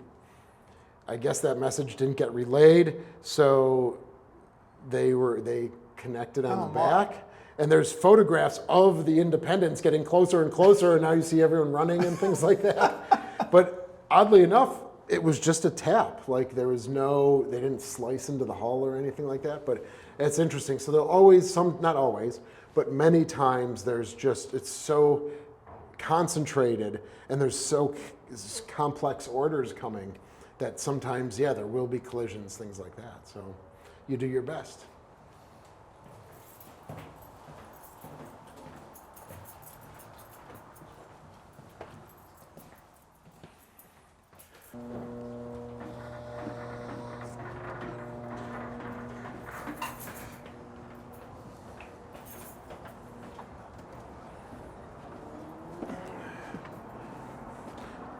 We're heading towards the bow of the ship now. We'll be able to see the 6-inch turret. And again, the anchor windlass. Now, these anchors were 12,000 pounds each, not 4,000 like they would have been on the Sullivans. This is also the ACOM ladder, the officer's accommodation ladder. You can kind of see the hinges right here. All right. So they would bring people up. And remember those chrome Talos missiles? They would have them set out here with some flags, the side boys, and this is how they would greet dignitaries on board. And it looks like you've got kind of a second deck down here? Yes, we did in 2015 before I started. They did lay down a composite deck. That teak wood wasn't even teak wood, so it wasn't original anymore. So everyone says, you know, we have a little original teak wood from her time in service, but we changed out whatever wood they were using, Douglas fir or something like that, into this Trellex, I think, composite material for better wear and tear. But it looks like wood. Yeah. And so here we have, you can enter into the back of turret 61, which was the last remaining 6-inch.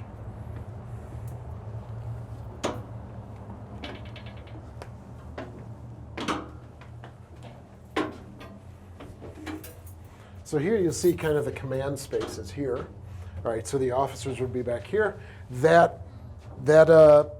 The hoist, right, that I showed you all the way down below, eventually comes up right to here. And unfortunately for the guys on board, this was still a manually loading gun. Once you got to an 8-inch, like on the heavy cruisers, it was automatically loaded. But here, the guys had to take the powder out, take the projectiles out, and then load it manually into the breeches, and then fire off. So how many guys operated this? I think for the whole way down where we were earlier in the video, all the way up, there's about 50 guys in here. Yeah, just in crazy operation to run all of that. Because you need to have guys on every deck going all the way down. And as mentioned, I climbed up it a few years ago, right from the bottom all the way up to here, and I peeked my head out over there. And I'd love to get it on the tour route, but as of right now, it's just not tenable right now. Are there spaces like that throughout the ship where you're always trying to keep in mind, like maybe we could add this to the tour route, or you're trying to convert them into something that's more public facing? Is that an ongoing? Yes, it is. What we can see how the tour is already kind of a little confusing for people. So I really have to work hard to make sure that the wayfinding is working in each spot. Because if we're going to add more, that just means more complex passageways and getting people back to the original tour route. So that's something we're always thinking about. So this gun was, they always, again, didn't fire in anger, but they would do training, target practice, things like that here.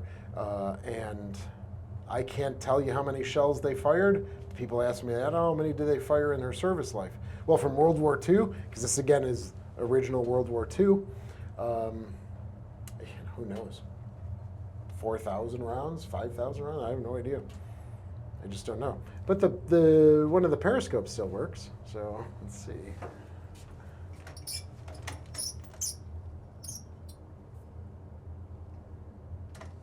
I'm trying to find something that would Get it lined up. Yeah. It's a little blurry. These are the original optics, so it's a little blurry. Technology's a little outdated. Yeah, just a tad. Where is? Oh well, but you can look through there and actually see the crosshairs and things. Yeah, there you go. Did thinking of like how many shells they fired, was that part of a ship's records typically after a battle or something? It was like we expended this many shells. Yes. Or was that something they tried to keep track of? Yes. So that was in the war records of the USS the Sullivans. When they got into an action, they had an after-action report that the CO would have to submit all the way up to Nimitz and then all the way to Washington. So they would say, yes, we expended 35 5-inch shells, roughly 450 rounds of 20 millimeter, roughly 170 rounds of 40 millimeters. But yeah, if those records weren't created here, they would say when they would do training, the captain wrote, he had a report every year. He had to write a pretty extensive report to Navy brass.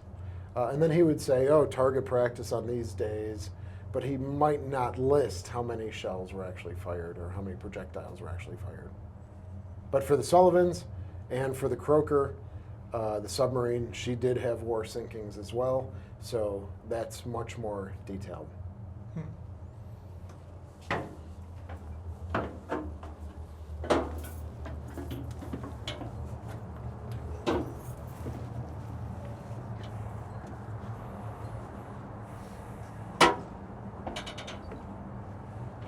And if you want to ring the bell, the original ship's bell, feel free. Absolutely. It's pretty loud, so you just got to move it back and forth a couple of times.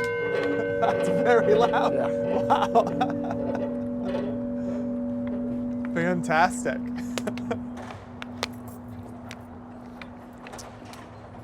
And here's is this some of the shells that they would have been Yes, feeding so up that's here. the 6-inch. Okay. All right, so yeah, they're almost like the same as the 5-inch, right? They're a little bit taller and certainly the 1-inch wider on the diameter. But now these were 110, not 55.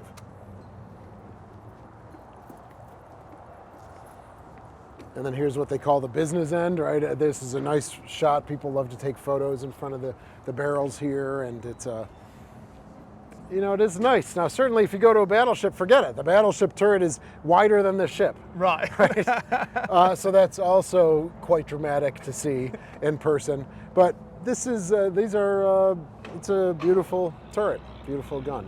Yeah, it really is remarkable going from this end of the ship to the other. You almost feel like you're moving through time with the missiles compared to, Yes. to the turret here. 45 technology, 60 technology on the back.